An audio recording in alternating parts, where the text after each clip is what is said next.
There won't be a new iPhone or iPad, and definitely not an Apple car, but what there will be at Apple's Developers Conference next week is software, and plenty of it. Let's go and take a look what Apple is expected to release.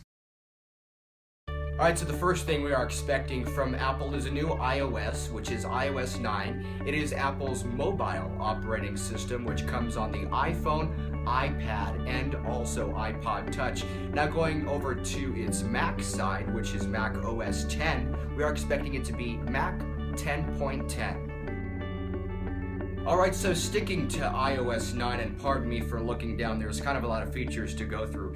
The first one is a new keyboard, not too big, but also Beats music integration, which since Apple acquired Beats more than 1 year ago, we have not got a new music streaming service from them, so that's also big on Apple's agenda at this event.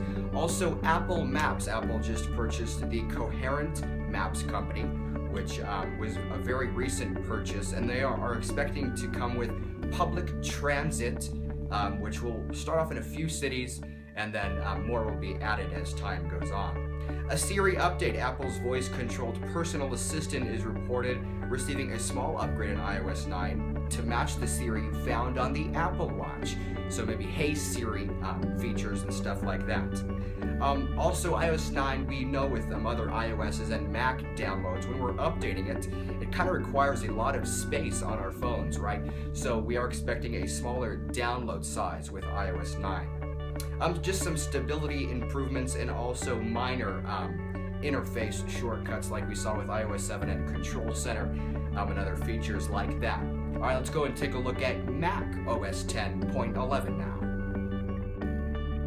Well, it's that time for a new Mac software, which we saw last year with OS 10 Yosemite, the year before that OS 10 Mavericks. This one is a pretty big change as far as the naming. We're going to OS 10 Mojave, as in the Mojave Desert, which is over here on the West Coast. The features we're looking at: Force Touch, some new Force Touch features with those new 2015 edition MacBooks. Better security features, improved Wi-Fi and networking, and a new look, not so much. We saw a huge design change with OS 10 Yosemite. So one here with OS 10 Mojave is what we're expecting it to be called, not so much. Alright, so sticking to software just for a few more moments, and that is of course for the Apple Watch. Now I've been using my Apple Watch so much, I have a huge watch tan on my wrist, but that's beside the point. So new software, mostly with Siri, because a lot of the times when I ask Siri a question on my Apple Watch, it'll refer me to my iPhone using handoff, which is kind of annoying because I want the questions answered right here and not have to go to my phone for that. So we'll see some more apps that are going to be built in actually to the watch, because maybe you notice that the Apple Watch is kind of laggy. That's because it's actually opening up the app on your iPhone and then using its information from there. So like Instagram takes a long time to load, as well as Twitter, and a lot of other apps, third-party apps, take a while to load because they're not actually programmed to the watch, they're using your phone. So maybe we'll see a change in that as well.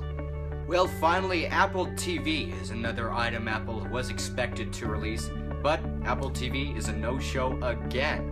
Now, sadly, people have been waiting a long time for a new Apple TV and a new streaming service, but we think that Apple cannot release this new Apple TV because they're trying to make deals with these companies, maybe let's just say NBC, Fox, ABC, companies like that, kind of signing deals and stuff. It's kind of taking a while for Apple to do so. So that's why we are thinking an Apple TV will not be released at this next WWDC, but we are expecting it to be released at the end of this year or very early next year, because Apple TV right now, they just dropped it to $69 at their last event, which was for the Apple Watch.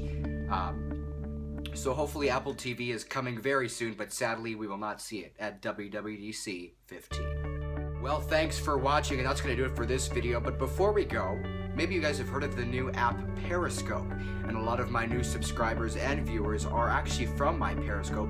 It's a new video chat where I do live broadcasts inside the world of Apple, and people comment and ask me questions. So you get to talk with me live, and you get to see my face, but I don't get to see you. You guys are commenting. So it's pretty fun to answer your questions and kind of learn more about you and where you guys are watching me in the world. So anyway, thank you guys for watching, and as always, I hope to see you guys in the next one.